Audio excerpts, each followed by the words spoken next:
दादा, ओ दादा, किथे आई दादा? किथे बेरे या घुर में लिकिल आई? तो बाहर निकली दादा।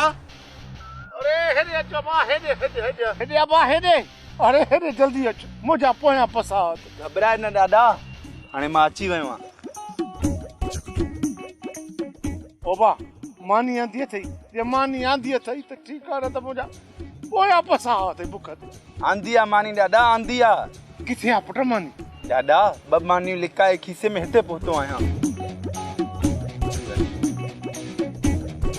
बस ब मानियूं? अरे हे त मुझे डांट के भी कोन लॻंदियूं। मां छा कयां दादा, बाबा ऐं चाचा होश में ई न आहिनि। जेकॾहिं मानियूं उतां मां ॿधी खणा हा, उन्हनि खे शक पइजी वञे हा, पहिरियों खणी हिते पुॼनि हा। इहे हाली तूं ॿ मानियूं खा, ह्या झल कर, बाक़ी अलाह मालिक आहे, राति तोखे ढव सां मानी खाराइबी। राति मानी खाराईंदे? छा तूं राति हिते मानी खणी ईंदे?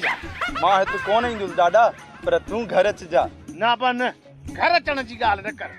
मां बुख मरंदुसि, पर अरबाब ऐं शेरल जो ॿुथ बि न लिखंदुसि। हुननि खे घुर्जे सोन जो तेगड़ो। जेकॾहिं हुननि खे इहो न मिलियो न, त इहे ॿई छोरा मुंहिंजो ॿुटियूं ॿुटियूं करे खाई छॾींदा। दादा, बाबा ऐं चाचा तुंहिंजो कुझु बि नथा बिगाड़े सघनि। अबा तूं मुंहिंजे छोरनि खे कोन थो सुञाणे। दादा, तोखे त ख़बर आहे, बाबा ऐं चाचा हिन वक़्तु जिन्ननि जे ख़ौफ़ में वतल आहिनि, ऐं उन जो फ़ाइदो वठंदे असांखे छा करणो पवंदो? छा करणो पवंदो? त पोइ ॿुध दादा। इन जो मतिलब त हाणे मूंखे पंहिंजे घर में जिन थी गुज़ारणो पवंदो।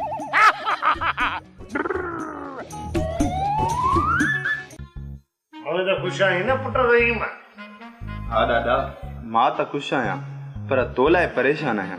मूं लाइ छो परेशान आहीं? दादा, सुभाणे शहज़ादी ऐं मुंहिंजी शादी थी वेंदी। इहो पियो सोचां, अम्मा ऐं बाबा, चाचा ऐं चाची तोसां कहिड़ो असरु कंदा, इहो सोचे परेशान थी वियो आहियां। अरे बाबा, जॾहिं हुननि खे सोन जे देगिड़े जो ॾसु मिली वेंदो न, पोइ मूंखे छो तंग कंदा?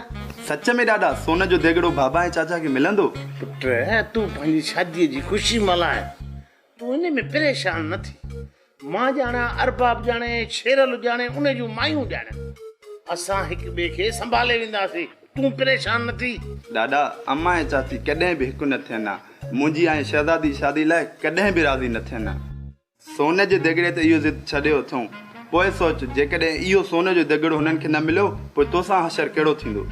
पोइ उन्हनि जी हालत कंहिं जिनड़ीअ खां घटि न हूंदी, ऐं मुंहिंजी हालत।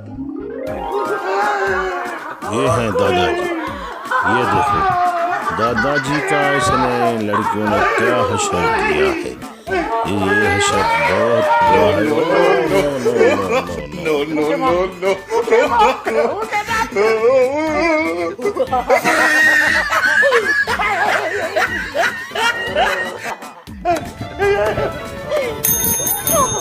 Oh no!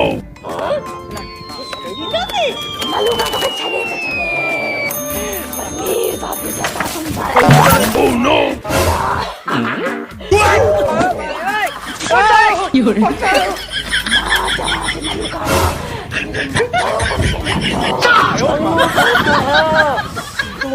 सभिनी जा ख़्वाब चिकनाचूर करे छॾिया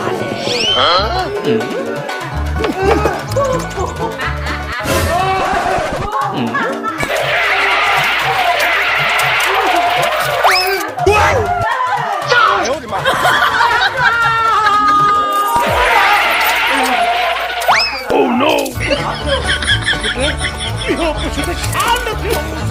इन लाइ त मां परेशान आहियां दादा।